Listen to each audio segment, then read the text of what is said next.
12th of Seath, 233, Second Era of the Age of Song, College of the Seven. I think I really messed up this time. I have been at the College of Waleed for 6 years, practicing the art of elemental spell casting. The lore masters hate me. The other students do not get me. I do not learn forms well.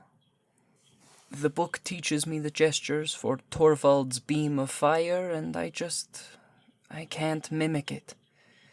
The hand signs, the magic words, the perfect positioning to create a beam of unwavering fire, I cannot do that. I can perfectly shape fire, though. I can create a similar effect. My instincts are good enough for me to be capable of such things, but I just can't match the desires of my instructors. Today I was supposed to be learning Ambre's Tide, a spell that creates a wall of water with very specific dimensions and thickness. I could not do it. I could not do it at all. I kept trying the gesture and the words, and nothing happened. Then, when I let my instincts take over, and I made my water wall, my teacher told me it was the wrong size and shape. I got angry. I will be the first to admit I reacted childishly. I slammed my water wall into him and sent him out a window. I ran from the college and went to sit by the lake. I watched the sandstorm dance around our walls, an infinite curtain of yellow and gold and white. I was preparing to tender my resignation when one of the other teachers came to sit beside me. She told me that magic is not all about the ancient forms of the masters. It is not all about spells planned and perfectly executed. Many casters use only their instincts and their will to cast, and though their result may be more chaotic, it is acceptable. She told me to attend her classes tomorrow. I think I will.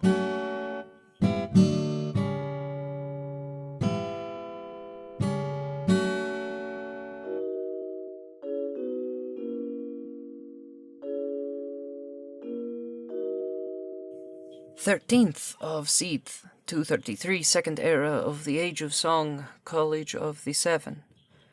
I attended a different track of classes today. World speaking, intuitive casting, and the like.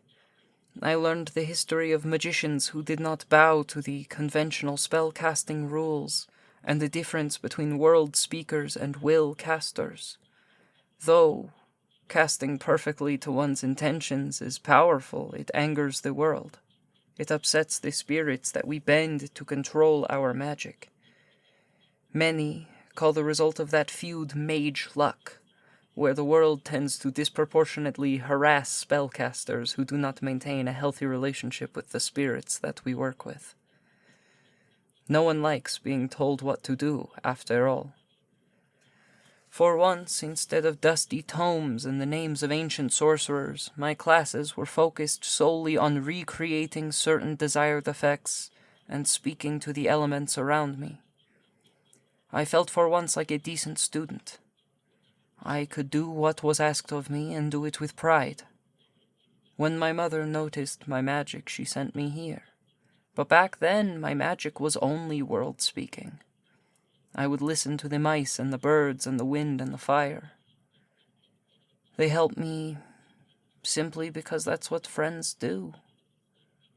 I understand why will casting exists. The spirits can be fickle, and most would rather have certainty that their magic won't abandon them the moment a fight begins. It helps to be able to recreate magical effects flawlessly instead of hoping the world doesn't get distracted and ignore you. But this feels right.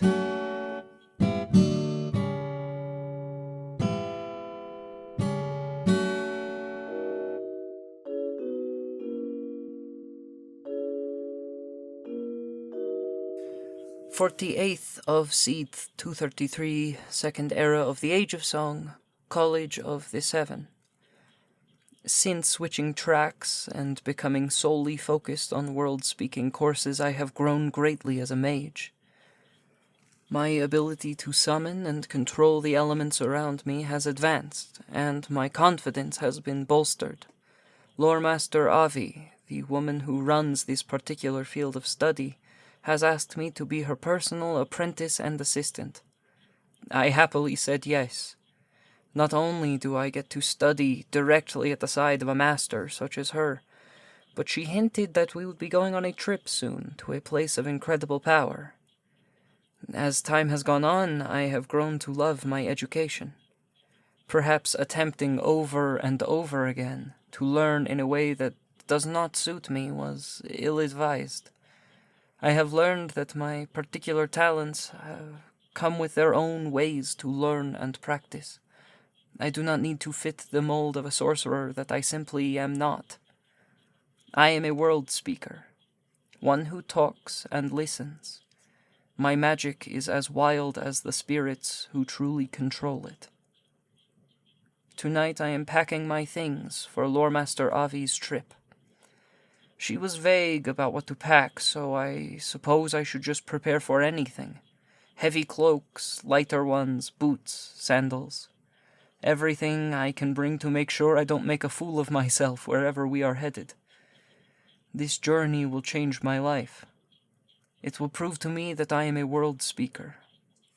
I have my college robes, my book, my hat. I am on my way.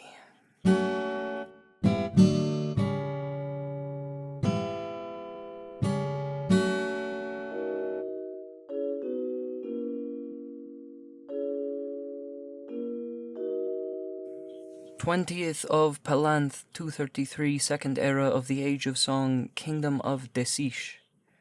We have traveled so far north. Now, somewhere in the Waywind Mountains, Lore Master Avi has burned most of my books as kindling. She is wearing a simple tunic with a longbow unstrung that she's using as a walking stick. It is cold here, but she doesn't seem fazed at all in her light attire. She has taught me a lot on this journey, but all of it feels confusing. For example, the longbow is a common item for a world speaker. When your magic fails to listen, it is helpful to have a tool to lean on. According to her, world speakers with bows is why so many people think mages carry staves to use their magic. She told me that books are useless at this point in my training, as is wearing warm clothes to keep me safe from the elements. I am just glad she didn't burn those too. Everything she says feels like a lesson, but I have no idea what I am supposed to gather from them. We are soon to reach our final destination. I expected this journey to be dangerous, but as the sandstorm became rain, no beasts have harassed us. The few creatures we have seen all looked at Avi with some form of reverence and left us be. I would have assumed she was world-speaking, but I have yet to see her replenish her magical energy this entire trip. She is no Archon. She isn't generating magic. She just doesn't need to use it. Hopefully, things will make more sense tomorrow.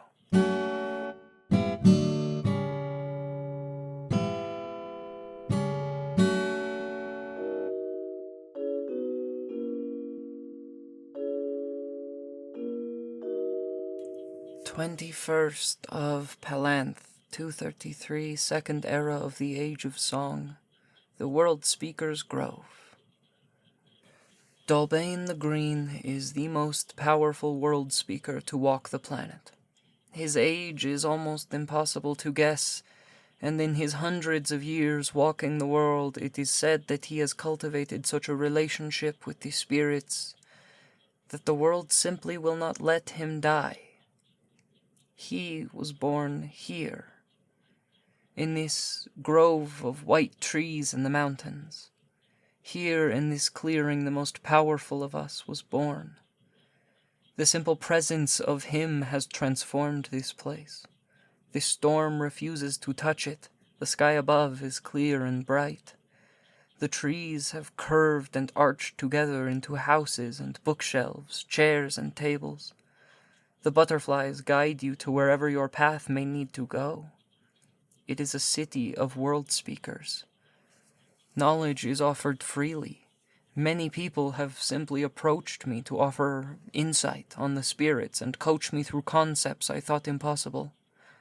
This place is paradise. I can tell my master is keeping something secret. Avi looks around pensively as though something is coming.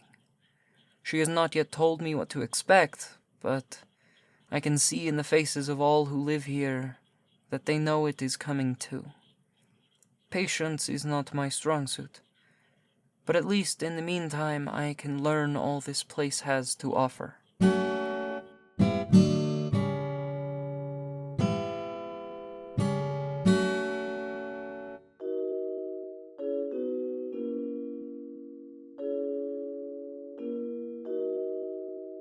25th of Palanth, 233, Second Era of the Age of Song, the World Speaker's Grove. When I woke this morning, the city was silent. I walked for hours, following butterflies until I found everyone. A throne room, almost, made of trees and stones. In the center of the crowd was a massive table where Loremaster Avi stood, with many others, discussing something of importance. Dolbin was here, animals wandering around him freely, a duck sitting in his lap. Next to him was a person with a name I didn't recognize, but everyone spoke to her with immense respect. They were speaking of some great danger that only the oldest of world spirits has been warning about. A war is coming, not between kings, but a war for the very heart of Lorelei, the very safety of all who call this continent their home. Avi told this council that she and I were going to begin scouting some place in the Avedonian mountains where the oldest spirits meet. She worries this place is in danger. I took off my cloak as I listened and suddenly noticed the air around my body changed temperature to keep me comfortable. I suppose world speakers truly don't need to wear anything more than what they find enough. That will be good to know as we head west into the wastelands. I think I am scared, but with the world as our ally, how can we lose?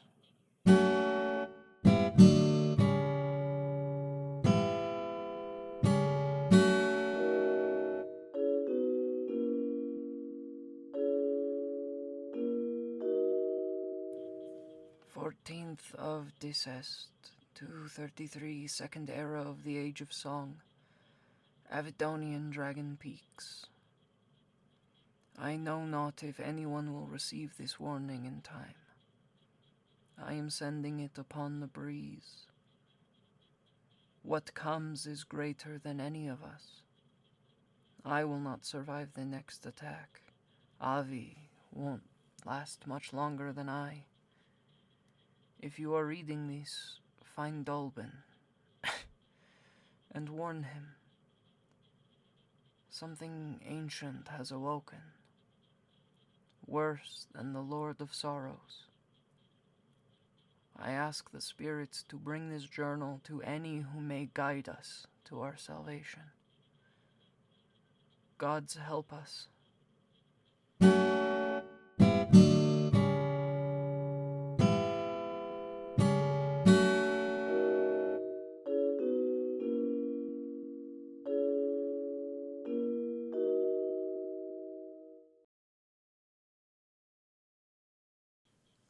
Lorelei Vistas is a companion story to Legends of Lorelei, produced by Livewire Stories.